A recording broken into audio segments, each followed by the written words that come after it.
Martin Daubney's joining us, newly elected Brexit Party MEP. Congratulations, Martin. Morning to you.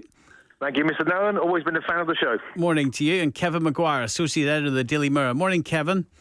Morning. How are you? Well, listen, Martin, if you're a fan of the show, I can't believe the team's put you on. It's usually all these people slagging me off, telling me I'm the worst interviewer on this planet that go to the top of the list. No, you've always been firm but fair with me, Stephen. Firm but fair. So, what happens now? You think this country should leave in a no-deal scenario. You're a political party standing on one issue. We haven't a clue what your party stands for in terms of health and education and everything else because you didn't have a policy around it. No, we had a clear policy at this election, which resonated massively. We've won 9 out of 10 regions, so London being the only remaining island, as it were. The feedback has been huge in the West Midlands, where I've won. Over 500,000 people voted for the Brexit Party. And all the talk about policy and all that, that's coming. That's coming down the line. But this wasn't about that. We weren't fighting a general election. We weren't even fighting a local election, although we will be. I'm in Peterborough on June the 6th, where incidentally we picked up 37% of the vote. So we're now odds-on favourites to get our first elected MP locally. Well, now, Martin, you know your stuff well enough to remember how well UKIP did in the past in European elections and how that did not translate in a general election. And you know you can't draw an inference from the European elections to a general election, and that is compounded by the fact that your party doesn't have any policies outside of Brexit. Well, in which case, why at the moment is the Brexit Party polling at number 2? In a general election scenario? The point is, it's a very different political landscape now to in 2014. We have a Labour Party that has no position on Brexit, which saw it hemorrhage votes for the Lib Dems. That could change. And to us, the Tory Party hasn't got a clue what it's doing. It's absolutely rudderless. And all the voters I've been talking to across the West Midlands have been saying if they change the leader, it'll make no difference. The Tory Party is dead to them. And this was in some true blue areas. People are sick of the inability of politicians to serve. There's a feeling they are our masters and no longer public servants. And this is much more than Brexit. This is an entire revolt against Westminster, the political class. How can you convince people listening to this programme this morning this was more than a protest vote? Well, because the voting intention is there for moving forward. And we're going to build on this. This is stage 1. Don't forget, we're only 6 weeks old. It's historically unprecedented for a party to go from non-existence to sweeping the board within 6 weeks. Well, you've hoovered up the UKIP vote, haven't you? Well, we've taken the man who used to lead UKIP. We've taken votes left, right and centre. It's true that the UKIP is now just lying in a pool of blood on the floor. It seems to be completely over, but it's a mistake to think that this is merely UKIP v2. I mean, we were taking votes from the Tories, we were taking votes from Labour. The 17.4 million people voted to leave the European Union, and that many people didn't vote for UKIP. So this is not UKIP Mark II, it's something much bigger. And if it moves towards a general election, we're already gearing up to get 650 candidates to come forward. Now, this is a movement that's much more than a protest vote on one night alone. Kevin Maguire. Come to a general election, it'll have to have a raft of policies, and Nigel Farage won't be able to run away from his record. He'll have to decide, for instance, whether he still agrees with privatising the NHS. All sorts of other policies. Quite impressive. I'll give that to the Brexit Party and newly elected MEPs are entitled to crow, but just a little sense of reality too. It was 37% turnout. The 2016 referendum, for your information, was 72%, general election 69%. And the Brexit Party topped that, the poll, but with UKIP, 34.9% they've got together is less than the 40.4% of the explicitly pro-Remain parties, the Lib Dems, the Greens, Plaid, SNP and Change. So I'd just be wary and careful and take with a pinch of salt anybody claiming to have any mandate from it. Does this call into question the fact that the Lib Dems have done so well, Kevin? Does it call into question Jeremy Corbyn's judgment that Labour were trying to ride both horses, weren't they? Yeah, and they've imploded. No, absolutely. He was very stubborn on this.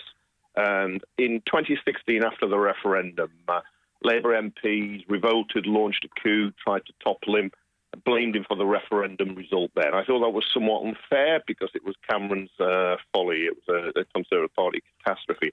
But he owns what's happened to his party now. It's probably its worst ever result. And he tried to stand in the middle of the road and he was run over in both directions. While some votes, I've no doubt, of the Brexit Party, but I think most of the votes he lost went to the Lib Dems and the Greens because he thought those who were against Brexit want a fresh referendum, had nowhere else to go. So, have another political... So, Kevin, those senior people, those powerful big figures in the Labour Party, like Tom Watson, he's the deputy leader, Emily Thornby, very senior in her own right. The fact that they're publicly challenging this, they're publicly saying Labour has got to stand clearly on a Remain ticket, they've got to stand clearly on another referendum ticket.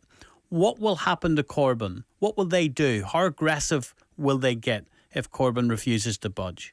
Yeah, and crucially on top of that, the Shadow Chancellor, John McDonnell, who described Jeremy Corbyn as his closest friend in politics, as a real ally, has come out too in terms of a fresh referendum. I think Corbyn has to shift, otherwise he will face a real crisis. You could feel a leadership challenge. I don't think it's likely, but it's not impossible. I think his authority will be dented, and a lot of the younger Corbynistas, they're pro-European, very enthusiastic, supporting him. It's really strained now. He is losing support. He's damaging himself within the Labour Party. The problem Labour has is at the last general election, 12 million votes it won. 8 million were Remainer, 4 million Leaver. And that's where he's tried to ride the two horses. He's tried to keep this creative ambiguity. But you cannot when you get...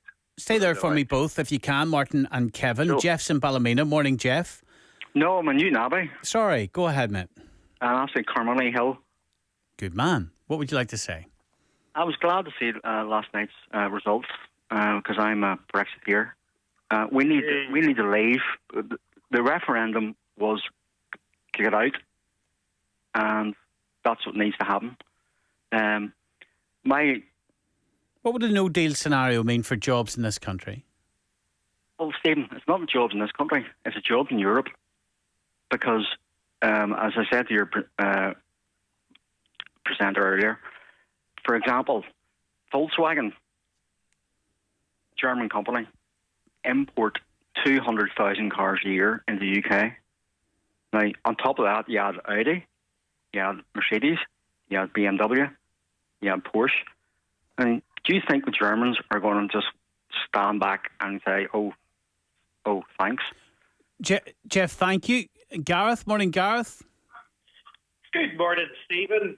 I think we have a lesson or two to learn from the Republic of Ireland because they have consensus now amongst their people, even though they ended up having to have two referendums. And the first referendum, they voted no, and the second referendum, they voted yes. So perhaps we're not so different to the Republic of Ireland after all. Perhaps we do need a three-stage process with two referendums. But the difference between the Republic of Ireland and us is that they were voting on the Treaty of Lisbon rather than voting yes or no. And surely that is the core problem that we have.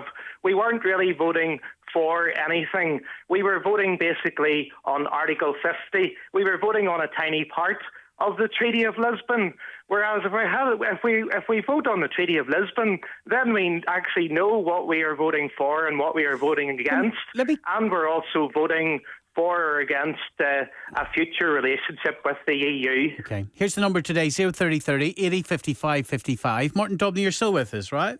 Yes, I am. And you say your party was clear. You stood on a one-issue ticket. You've done so well in this election. So let's make this about Northern Ireland now. What is your and the Brexit Party's solution to the Irish border conundrum if you're so skilled in this Brexit scenario? Well, we've been clear from the start. Nobody wants a hard border. Nobody in the British government wants a hard border. What's the solution? Nobody in Brussels wants a hard border. Michel Barnier doesn't want a hard border. What's the solution? The Irish backstop issue became something that was made into political capital by people trying to derail Brexit. It's true, it wasn't talked about during the referendum. What's the solution? The solution is we should be looking at technological-based 21st century solutions. There won't be some man stopping people at a border in a van. Is that how advanced the Brexit party is? But listen, the leading party in Brexit, a technological solution, full stop? This can be done online. That happens at Felixstowe, at the port of Felixstowe. Stuff is registered online. The appropriate paperwork is filled out online, and the trade in and out will be clear. Will there be checks on the border? No. No checks on the border? The port of Dover have already said that all of the project fear about goods coming into Dover was all a scam. I'm talking about the Irish border. Would there be checks at the Irish border? They said they were ready for business, and everything since then has just been smears to derail it. Martin, I'm interviewing you in a different context now, you see, because now that you're a Brexit MEP, I can challenge you a little bit harder. So, would there be checks on the Irish border? At the moment, I'm not aware that would be happening. Bear in mind, we don't... You mean at the moment you're not aware? What's your policy, your party's policy, your skilled professionals in Brexit? If we went out, if we left in a no-deal scenario, would the Brexit party support checks on the Irish border? I've already said there'd be no hard border, and there wouldn't be people checking backs of vans. You know, we'll have to wait for a full policy announcement from Nigel on this. You know, a full policy announcement. Listen, we just won a European election last night. You know, we're meeting today. Are you serious? Yeah, listen, we're meeting today to talk about all of the next stages. We're 6 weeks old. You're serious, right? You're serious that you're waiting for a full policy announcement on one of the biggest, most talked about Brexit issues over many months, and you don't know what your policy is on the Irish border? Well, what's the policy of the other parties? What do you mean? What I'm saying is we are under a special scrutiny here. Yes. But we won a European election last night and we're 6 weeks old. All of this is going to come in time. And by the way, Kevin was talking about... Okay, so let me get this right. Let me get my head around this. Your excuse to people this morning, you're saying to people, vote for us. In fact, do more than vote for us this time. We're ready for a general election. Vote for us again. And on the biggest issue to face this country in terms of the Brexit negotiation, the Irish border conundrum is what stalled everything on an issue that could affect peace in Northern Ireland, that could affect political stability in Northern Ireland. You're here saying, we're only 6 weeks old, we haven't worked it out yet. No, I'm saying that it has been worked out, it just hasn't been announced. Well, why don't you announce it? Because I'm not the party leader. I'm not the party leader. You know, you've said a couple of minutes ago, Martin, that you've got to develop it. Yeah, because, look... So it's not worked out yet, then? Look, I think you're being harsh. What I'm saying here is that we've been absolutely clear there will not be a hard border. That much we know. You know, and the rest will be announced by Nigel in good time. It's something that's top of our list because it's obviously a defining issue of our time and massively important to keeping the union together.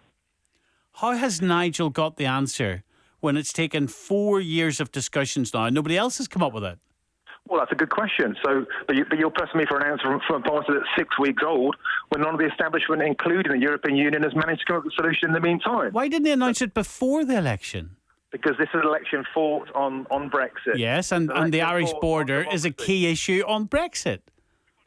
That'll be coming down the line. You're pushing me on the same point again and again. Yeah. I've been perfectly clear. So the technological solution that you said will be in place, what type of technology? That'll be announced in the fullness of time. But you know it's a technological solution, so presumably you know what the technology is. It'll be announced in the fullness of time, Stephen. Could you tell it? What is it, a robot? It'll be announced in the fullness of time, 3 times. Ask me again and I'll repeat the same answer. In other words, you don't know. What I'm saying is policies are announced when they're announced. There's no manifesto. But you've announced it. You've told us it would be a technological solution. Well, that's because Nigel said that repeatedly and you didn't say to television, radio before. And you didn't knock his door, give him a ring and say, here, I'm a Brexit MEP. I'm standing to be an MEP. You now are one. What is this technological solution? Is this not deeply insulting to people in Northern Ireland for a start? Well, hang on. That you don't know. You're telling people it's a technological solution. You don't know what it is. Stephen, would you what is it, Lego? Stephen, with due respect, I spent the last 4 weeks on the streets of the West Midlands campaigning for the Brexit Party, taking votes in the West Midlands from the Labour Party, from the Conservative Party, from all over the place. Now, I've been busy. I've been busy on the ground winning an election, which we did last night. And we said all along that once this was won and once this was out of the way, we will turn to domestic matters and a full policy ticket. That will come in time. You can ask me 50 times, Stephen. It's not going to happen. Yeah, I guess the point is, Martin, that, political stability in Northern Ireland is very important. To some people in this country, the prospect of a hard border or the prospect of any change to the border, the prospect of a change in political stability affects lives in all communities in Northern Ireland. And if you're going to be a serious Brexit party, then surely to goodness you've got to think about somewhere which, the last time I looked, is part of the United Kingdom. Absolutely, and I'll say again, this is absolutely at the top of our list, stuff to look at and policy to announce on in the fullness of time. It's something that we take absolutely with imperative seriousness. Will the DUP be consulted in that policy? Not to my knowledge. Okay. We're the Brexit party. Kevin Maguire, has Labour got a definite solution to the Irish border? I hope they can do better than what we've just heard, that twisting and phony fantasy Brexit. Labour. How would Labour do better? No, Labour have been wrestling. Labour have been wrestling with this all the way through. So they don't know either. As Theresa May don't know, because the truth is, with Brexit, a no-deal Brexit, you come out without a deal, you're erecting barriers. You're erecting trade barriers. There's 650 billion worth of trade with the rest of the European Union, the other 27, 43% of our trade.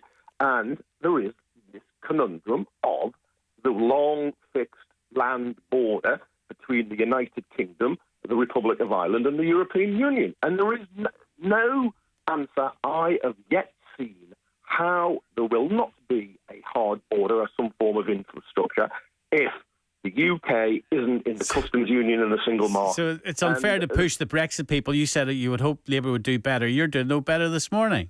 No, well, I'm trying to. No, I don't think there is an answer personally, and I think Labour know that, but Labour have been pursuing Brexit, and they too have answers they're unable to come up with. Okay, Kevin, thank you. Martin Daubney, thank you very much.